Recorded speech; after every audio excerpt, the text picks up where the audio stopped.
খোকন সাহা জমির নামজারি করতে ২০২৪ সালে গাজীপুরের প্রহ্লাদপুর ইউনিয়ন পরিষদ থেকে একটি মৃত্যু সনদ ও একটি ওয়ারিশ সনদ তোলেন। সেই নথি দিয়ে ৪ বার খারিজ আবেদন করেও ব্যর্থ তিনি। পরে জানতে পারেন পরিষদ থেকে দেয়া নথির সঙ্গে সার্ভারে থাকা তথ্যের মিল না থাকায় এই ভয়াবহ ভোগান্তি।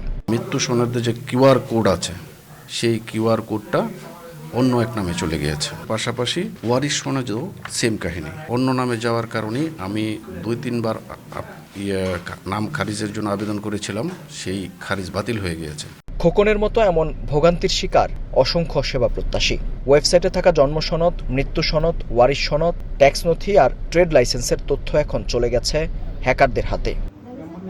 অভিযোগের তীর সেবা অটোমেশন নামের একটি প্রতিষ্ঠানের দিকে। ২০১৮ সালে এই প্রতিষ্ঠানটির ওয়েবসাইট সনদ.কমের সঙ্গে চুক্তি করে গাজীপুর জেলা প্রশাসন। নিয়ম অনুযায়ী সকল ইউনিয়ন পরিষদ ও পৌরসভার তথ্যের সংরক্ষণ ও নিরাপত্তা দিবে প্রতিষ্ঠানটি। ফোটানোর ঝামেলা ছাড়াই নিরাপদ পানির জন্য ঘরে আনুন পিওরিট। কল করুন 16627।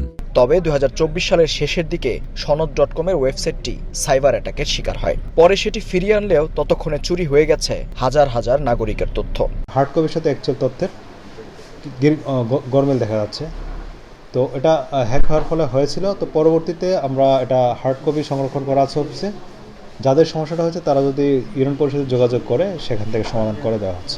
ভয়াবহ এই সাইবার হামলার ১.৫ বছর পেরিয়ে গেলেও তা এখনও আনুষ্ঠানিকভাবে জেলা প্রশাসনকে জানানো হয়নি। তথ্য গোপন করে থানায় অভিযোগ আর বিজ্ঞপ্তি ছাপিয়েই দায় সারে অভিযুক্ত প্রতিষ্ঠান সেবা অটোমেশন।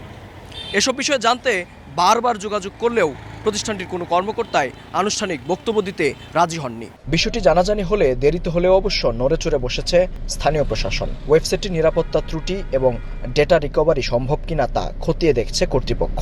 তবে হ্যাকিংয়ের ফলে কি পরিমাণ তথ্য চুরি হয়েছে তা এখনও জানা যায়নি। আমরা এটি অবগত হওয়ার পরপরই জন্ম মৃত্যু রেজিস্ট্রার জেনারেলের যে অফিস আছে সেখানকার প্রধানকে বলে রেজিস্ট্রার জেনারেল, আমরা ওনার সাথে কথা বলেছি। উনি সরকারের একজন অতিরিক্ত সচিব। ওনার সাথে কথা বলার পরে উনি একটি গাইডলাইন দিয়েছেন, এটা এই বিষয়ে কি করা দরকার সেই অনুযায়ী আমরা আগাচ্ছি। বিশেষজ্ঞরা বলছেন এই হ্যাকিংয়ের ফলে মারাত্মক আইডেন্টিটি থ্রেট বা পরিচয় জালিয়াতির ঝুঁকিতে পড়তে পারেন গাজীপুরবাসী। এমন বাস্তবতায় তদন্ত করে অভিযুক্ত প্রতিষ্ঠানের বিরুদ্ধে আইনি ব্যবস্থা নেওয়ার পরামর্শ আইনজীবীদের। যাদের রিজার্ভেশনে ছিল তাদের কাছ থেকে এটা যেহেতু চুরি হয়েছে, এটার জন্য সম্পূর্ণ লায়াবল তারা, এবং এই রেসপন্সিবিলিটি তাদেরকেই গ্রহণ করতে হবে। এবং তাদের বিরুদ্ধে আইনগত ব্যবস্থা নিলে আমার মনে হয় যে এটা যুক্তিসঙ্গত হবে। নাগরিকের চুরি হওয়া তথ্য ব্যবহার করে ভুয়া ব্যাংক অ্যাকাউন্ট খোলা, ঋণ জালিয়াতি কিংবা জমিজমা সংক্রান্ত বড় ধরনের জালিয়াতির সম্ভাবনা রয়েছে বলেও জানান বিশেষজ্ঞরা। মেহেদী হাসান, সময় সংবাদ, গাজীপুর।